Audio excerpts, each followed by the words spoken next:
Hess's law allows one to compute the enthalpy of a chemical reaction from the enthalpy values of other reactions given in a table. So remember that this enthalpy change, symbol is delta H, is equal to the heat flow into or out of a reaction at constant pressure. Simply, you can call it the heat of reaction. How much heat is exothermic or endothermic for a chemical reaction? So what Hess's law says is that if you want to find delta H for some reaction, reactants go to products, and you don't have that value, what you can do instead is find other chemical reactions that you can add and subtract, that when they're added and subtraction, they actually give what you're looking for. And the delta H's for these individual reactions can simply be added up to get the delta H that you're looking for. These algebraic manipulations involve addition and subtraction. You could say reversing reactions is kind of like subtraction, and even multiplying by a coefficient. So as far as symbols go, a lot of them are interchangeable. They basically mean the same thing. It means the heat absorbed or released in a chemical reaction. All right, so here's our first one here, looking at some examples of Hess's law. It says if an equation is reversed, then the sign of delta H flips from positive to negative or vice versa. So I think one thing that makes these reactions complicated to deal with is that there are so many symbols in a chemical reaction equation. We have atomic symbols, element symbols, we have formulas for molecules and for compounds, subscripts in these, right? Then there's phase changes in parentheses. And then to top it off, we have our delta H's, which have the superscript 0 for standard state, units for the delta H, and a plus or minus sign.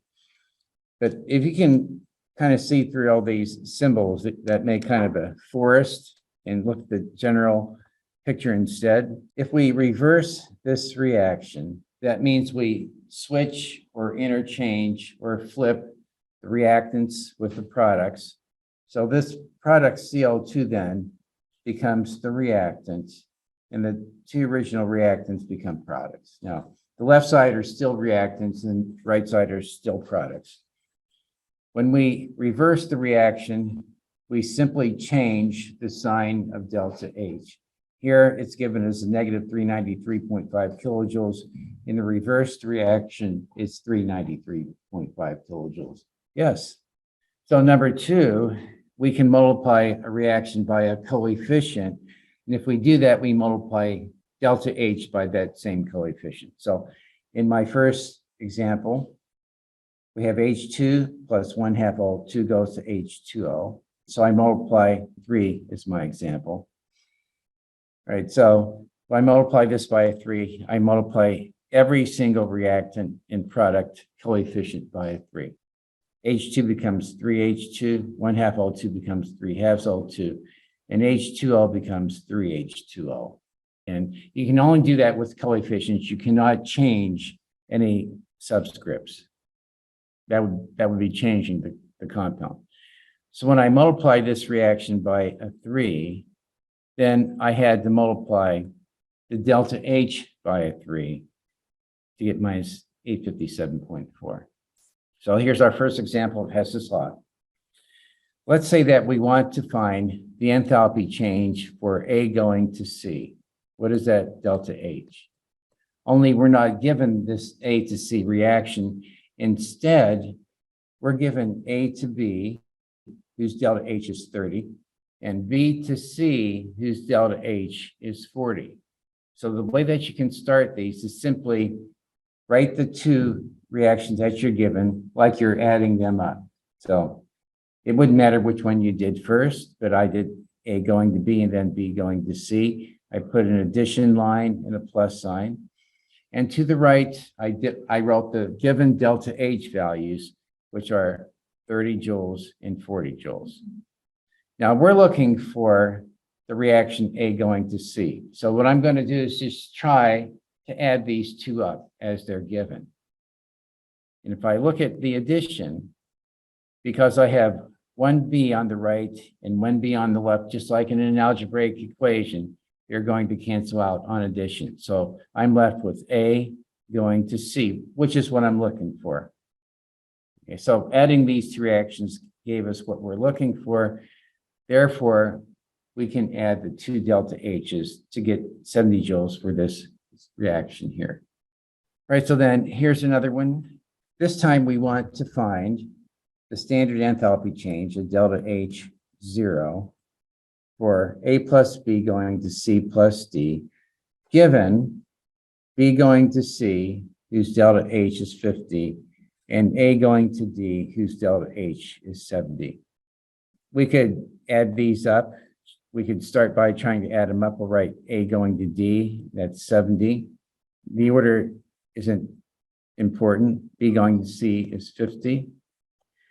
If I add these up, don't I get A plus B going to C plus D? That's what I'm looking for. Therefore, I can add the 70 to the 50 and get 120 kilojoules. So sometimes you can just add them up as they're given to get the answer. And I think this is probably a little bit easier to understand because these symbols for A, B, C, and D don't involve any reactant chemical formulas or subscripts or coefficients. Right. So my third example here, we want to find the enthalpy change for A going to C, given that A going to B is 30 and C to B is 40. So you could start out by going A to B is 30, C going to B is 40. And we could just trial and error this, start by adding them up. We get A plus C going to 2B, which is 70. But that's not what we want. We want A going to C, not the addition of A plus C going to 2B. So I look at these two given equations and I say that I need to have a C on the product side.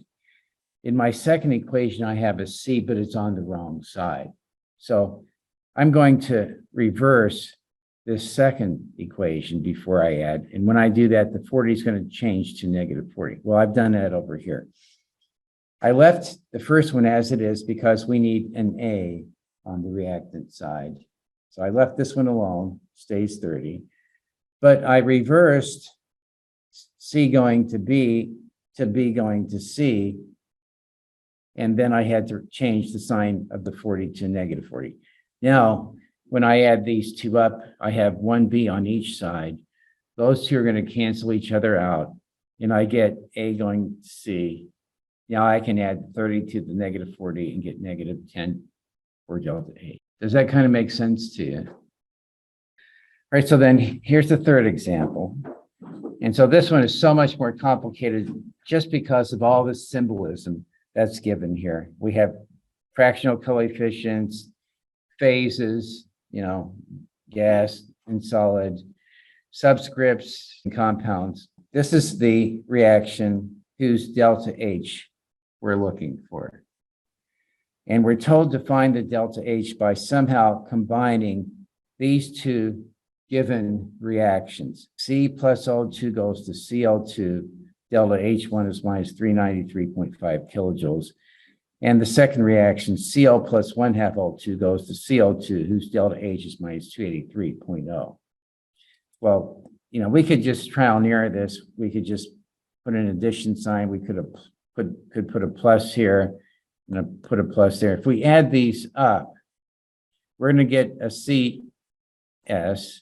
We're going to get CO there plus 3/2 O2. I compare this to what I need. It's not even close, is it? So just adding these two reactions isn't going to produce the right result. So to shorten this, we look for an easier way to solve this. And in our equation that we're calculating for, we have to have a CO on the right side in our final answer. So a good way to start is to look for which side of the reaction you're given is simpler, the reactant or the product side. The product side is. In our final answer, we need a CO on the product side. So I scan the two given reactions for a CO. It's not even present in the first reaction. It is present in the second reaction, but it's on the wrong side.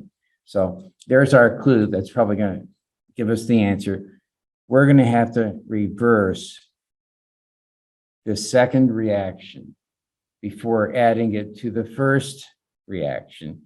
And when we do that, we're going to have to flip the sign of delta H2 from a negative 283 to a positive 283. So I think I probably have more on the next slide. Here's our original problem up here in the corner, right? So as I pointed out, we're going to take that second reaction and we're going to flip it. We're going to reverse it. I've done that here. The Cl2 that's on the product side goes on the reactant side.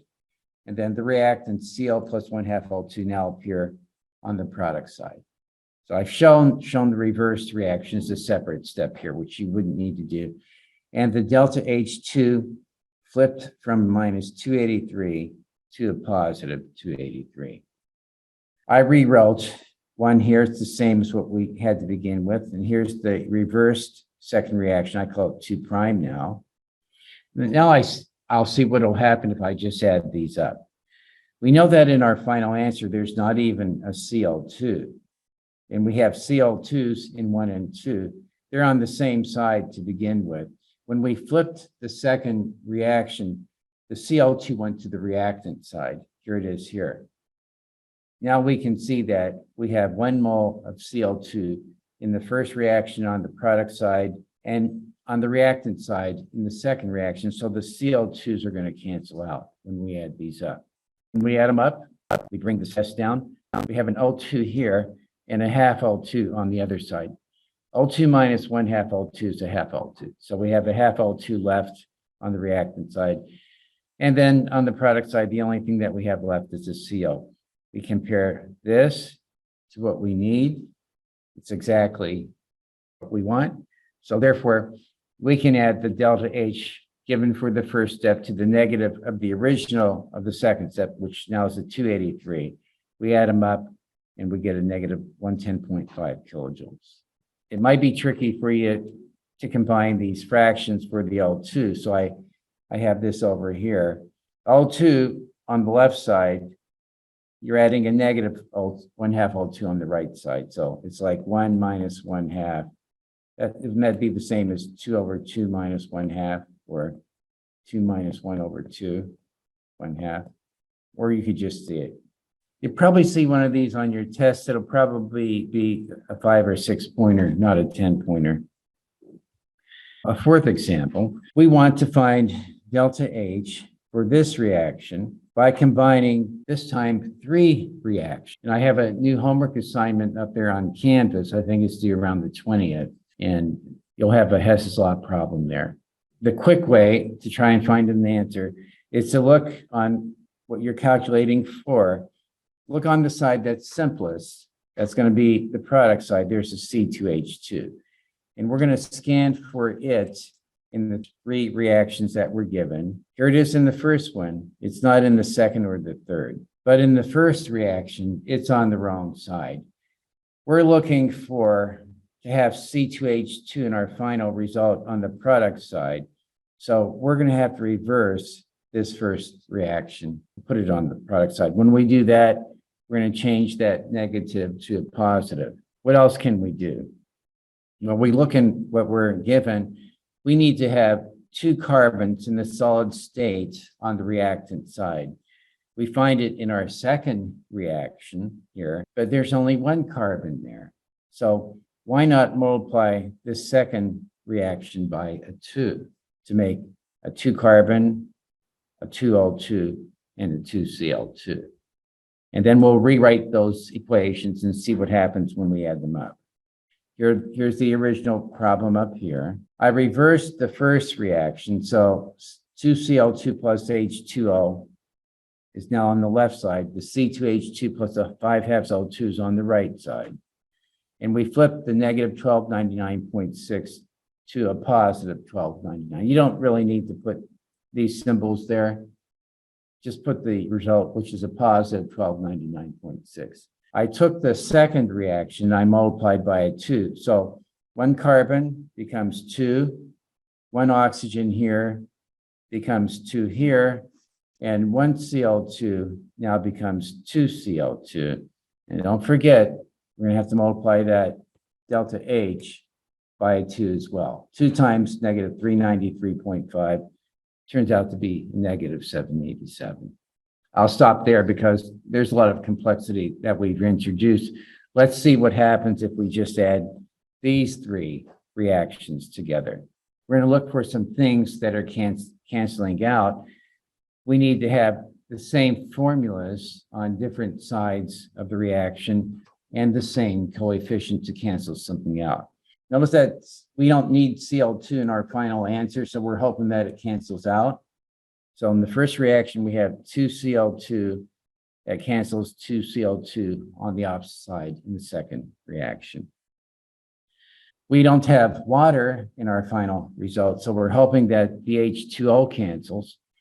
We have 1 H2O on the left side of reaction 1 and 1 H2O on the right side of reaction 3. So the water's canceled out as well. So we can bring down our 2 carbon in the solid state. We can bring a hydrogen here and a C2H2. The only thing left is we're hoping that now the O2s here must cancel out because we have some O2s here and we have an oxygen. 5 has oxygen there. So we're hoping that these 2 oxygens here are going to add up to 5 has O2 that cancel this one over here. So we're taking 2 and adding it to 1/2. Several different ways of doing this. If you remember the old fractional method, you take the denominator here, multiply times the numerator, 2 times 2 plus 1.